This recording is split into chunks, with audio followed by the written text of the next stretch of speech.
and welcome everybody to Saturday Night Scares. Scary stories for adults and brave teens. I'm Kelly. I'm a librarian with the Public Library of Youngstown and Mahoning County, and tonight's spooky story is called Never Wrong by Joe Cotel. Some days you get lucky with the news. Today was one of those days.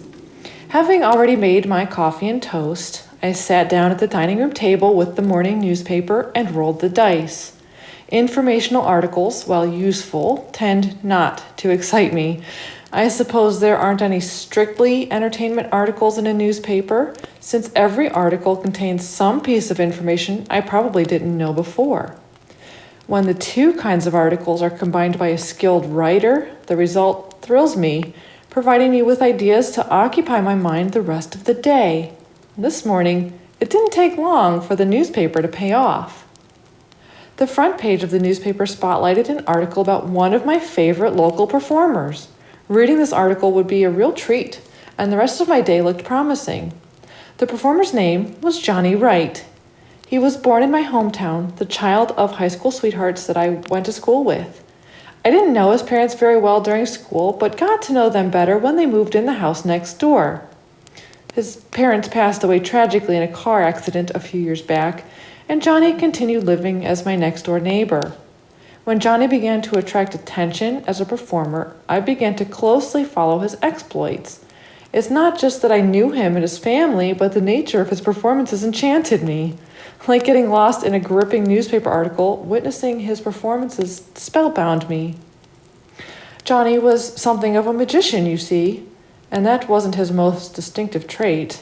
A local magician, or aspiring magician, may be something of a wonder for a child's birthday party, but a local magic act is rarely sufficient to gain ever-growing attention, even from local media. He had been performing for 4 years, with his fame and demand for his services increasing each year. He deserved it. Friendly and quick with a smile, Johnny captivated audiences with his presence, but he always made time for anyone who wanted to chat. Johnny's performance included the traditional rabbit and hat, bound escapement, and sleight of hand elements. His final trick, though, elevated every performance into the realm of magic and astounded all who beheld it. The headline of the article cited Johnny's catchphrase, born out of his special talent, never wrong. This was the reason for his fame and why any information about him enthralled me. At each performance, the crowd would applaud politely at each trick, waiting in anticipation for the final trick, the real reason they had come. With performances frequently at child birthday parties, Johnny would ask the birthday boy or girl to approach and stand before him. He would lift off his top hat and place it gently on the child's head. Kneeling on one knee, he would face the child directly and close his eyes. Any crowd in attendance, regardless of the size, would be completely silent in this moment, mesmerized by what would happen next. He would ask the child to say the magic word, abracadabra, and after a suspense-building moment, Johnny would issue a proclamation, a prediction about an event soon to happen in that child's life. Sometimes he would predict the contents of a wrapped present, or that the child would drop their piece of birthday cake on the ground. You're probably thinking these predictions don't sound very impressive. Gifts can be guessed by the size of a box, and the psychology behind self-fulfilling prophecies is certainly reasonable. His prediction that one birthday boy would no longer be an only child was a little more difficult to disregard. The parents confirmed that they had just taken the home pregnancy test that morning, and they acknowledged that was the result. I'm sure the parents hadn't intended to announce this news at the party, and Johnny apologized profusely. He explained he couldn't control what came to his mind. He just announced it. Party after party, attempt after attempt, Johnny Wright was never wrong. Word of mouth spread rapidly, and Johnny recognized the marketable nature of this ability. Eventually, he heard the words "never wrong" enough to embrace them as his slogan. He printed it on all promotional materials and included it as part of his phone greeting. This ability, and those words, began to provide him with a life he had only dreamed of, and also started to encompass his life. I once read a quote from Johnny that said when he walked down the street, 25% of people greeted him by name, and the remaining 75% greeted him with the words, "never wrong."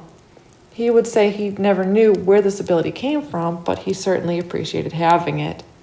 When asked what he would do if nothing came to his mind during the trick, or if his prediction would ever be wrong, he replied by saying that the thought had never occurred to him, and he was just never wrong.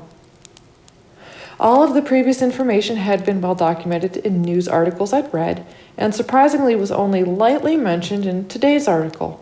Today's article focused on the events from the previous night. I've been thinking about the article all day and will recount the events as best as I can recall. Johnny had been interviewed yesterday by the local TV news station.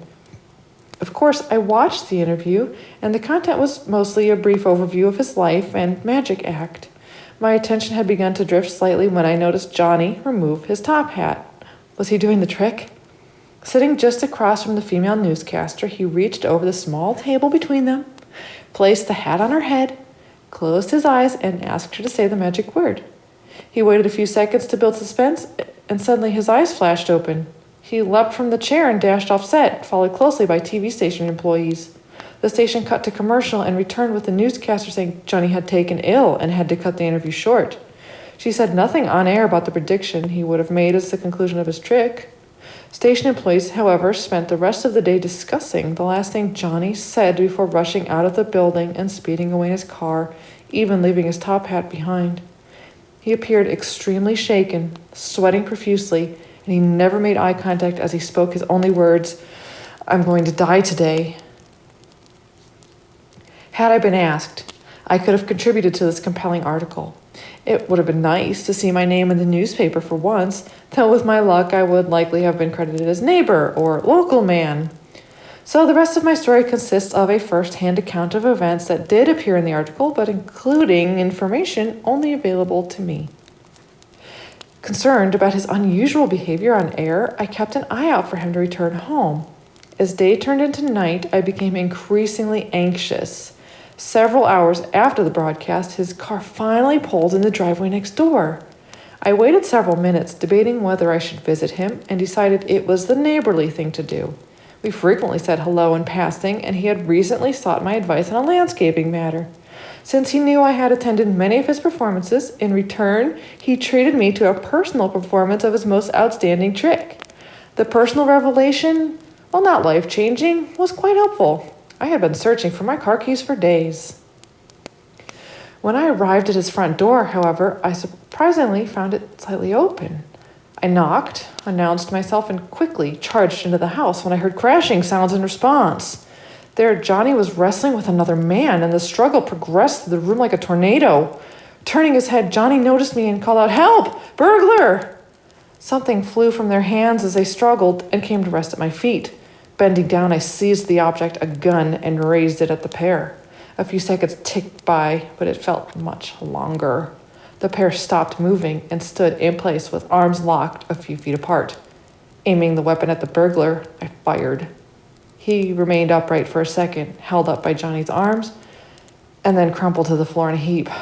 Johnny slumped down onto the couch, and I rushed over to him. "I'm okay. Check on him," Johnny said. A hastily scan confirmed the man was dead. Johnny breathed a sigh of relief and thanked me for my help. I offered to call the police, but insisted first on a quick drink to steady my nerves. Johnny agreed and directed me to the dining room table. Realizing the gun remained in my hand, I set it down gently on the table. Pouring a shot of rum for each of us, Johnny said, "You won't believe the day I've had. I thought for sure I was dead." He proceeded to tell me about the news interview, about how for the first time what popped into his head directly related to him and not the other person. I just stared at his ashen face as he recounted the revelation that he would die today and how he sprinted from the station. I've never been wrong. What was I supposed to do? I drove from the station and I was just so distracted. I was a couple blocks away from the station and didn't notice the traffic light was red. I remember not even bothering to look left or right, just kept going straight. My foot jerked and pushed down harder on the gas pedals. I went through the intersection. An ear-splitting screeching sound then arrested my attention, followed immediately by a booming sound that echoed around me. Instinctively, I glanced up at the rearview mirror and saw only carnage behind me. I'm still not entirely sure what happened, but in shock, I just kept going. I got on the highway and wanted to get as far away as I could. After 2 hours, I exited and pulled off into a parking lot. I kept thinking, was I supposed to die in a car accident, just like my parents? Eventually, my nerves calmed, and I realized I needed to get home. On the way, he continued, I start to think that maybe I'm going to survive today after all. I still don't understand what happened at the intersection, but I'm here. I made it. But then I pulled in the garage, entered the house, and looked out across the kitchen into the living room. Startled by the sight of another person in the house, I froze. I watched as the person ransacked the table drawer, pulled out the stash of cash I kept there. As he stepped back into the light, I saw his face. He spoke my name, and at that point I sprinted toward him. Spotting the gun, I clutched at his arms. I reacted without thinking, but I heard a voice repeating in my head, "You're going to die today. You're never wrong." I thought for certain he would kill me. I escaped the car crash, but this time I wouldn't survive. Somehow I knocked the gun from his hand, and if you hadn't been there, I think I would have died. It's probably just some crazy fan, I responded. Who knows what he actually wanted? Johnny paused and looked up at the clock on the wall. It read 11:55, 5 minutes until midnight. Well, it looks like I may have made it, he continued. Only 5 minutes left in today. You know, when I first heard the words, "You're going to die today," I remember hesitating for a second, thinking the message was for the newscaster. But then the voice said, "No, Johnny, you are going to die today." I remember repeating that to some people right before leaving the TV station and thinking how I'm never wrong. I'm never wrong. I don't know what this means for my career as a magician, but at least I'm still alive. His eyes shot up to the clock again, which now read 11:59, and then back down at the body of the man on the floor. Well, I guess we should call the police now, don't you think? I remember smiling at him as recollections of all the amazing performances he'd given looped through my mind. I remember slowly reaching out and grasping the handle of the gun on the table with my right hand and raising it to aim at Johnny. "Yes," I said, "but you're never wrong." And I fired the gun. At that moment, the chimes of his clock struck the chords of midnight, and I rose from the table. I placed the gun in the hand of the burglar and returned home, comforted by the fact that Johnny Wright was and will now forever be never wrong. And that's our scary story for this Saturday night. And join us again next week, if you dare.